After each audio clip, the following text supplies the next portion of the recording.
યુવાન એટલે કોણ? તો મારા મત મુજબ યુવાન એટલે જે અશક્યને શક્ય કરે એનું નામ યુવાન. તો પછી મેં કીધું કે એવું તો શું કરીએ? તો તરત જ મારા ધ્યાનમાં એક ભાઈનું આવ્યું, એને 72 કલાક સતત રનિંગ કરી. તો મને એવું થયું કે આ ભાઈ 72 કલાક કરી શકે તો હું કેમ નહીં? અને એના પછી ભારત વર્ષ આઝાદી કા અમૃત મહોત્સવ 75 વર્ષ ઉજવતા હતા. તો મેં કીધું આપણે 75 કલાક સતત દોડી દેશને ડેડિકેટ કરીએ. અચ્છા. એટલે 75 કલાક સતત દોડવાનું નક્કી કર્યું.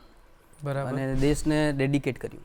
આ મેન્ટલી ગેમ છે, ફિઝિકલી તો છે જ, પણ એનાથી વધારે મેન્ટલી ગેમ. એટલે હું જ્યારે રોજ સવારે મેડિટેશન કરતો હોઉં છું, તો રાત્રે હું એફર્મેશન પણ બહુ જ કરતો હોઉં છું કે હું વિશ્વનો સૌથી જેવા ટાર્ગેટ એવું મારું એફર્મેશન હોય. જેમ કે ત્યારે એવું હતું કે હું વિશ્વનો સૌથી શક્તિશાળી આત્મા છું, મારું શરીર ખૂબ મજબૂત છે, હું સતત 75 કલાક સુધી નોનસ્ટોપ દોડું છું. આવું હું રોજ રાત્રે બોલતો અને પ્રેક્ટિસ પણ કરતો. તો અંદરથી જ એ તાકાત બહાર આવતી. એની પહેલાં પણ જે આપણો અમદાવાદનો જે રિંગ રોડ છે એ 78 કિલોમીટરનો છે.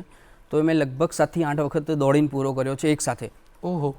હા, એટલે હું પ્રેક્ટિસ ત્યાં જ કરતો, કારણ કે મારું પ્રેક્ટિસ કેવું હતું કે સૌપ્રથમ મારી શરૂઆત 400 મીટર થઈ. 2010માં સૌપ્રથમ વાર ખેલ મહાકુંભ આવ્યો, ત્યારે હું ખાલી જોવા જ ગયો હતો, પણ એમાં 400 મીટર એક જ રાઉન્ડ મારવાનો.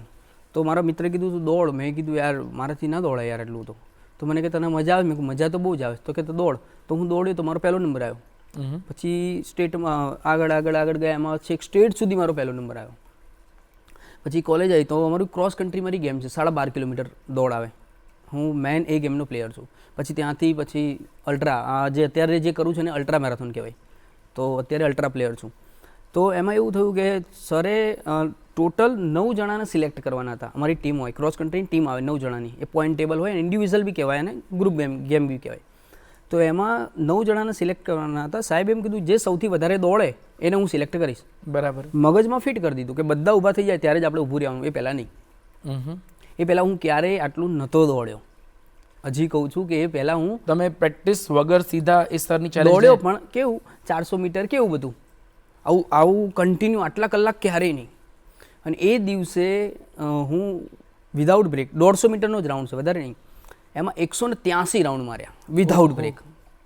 3.5 કલાક જેવું થયું હતું. 150 મીટરનો ટ્રેક છે. હા, જેના પર તમે 183 રાઉન્ડ. ત્યારે મને એવું થયું કે યાર આ તો ભગવાને ગોડ ગિફ્ટ આપી છે.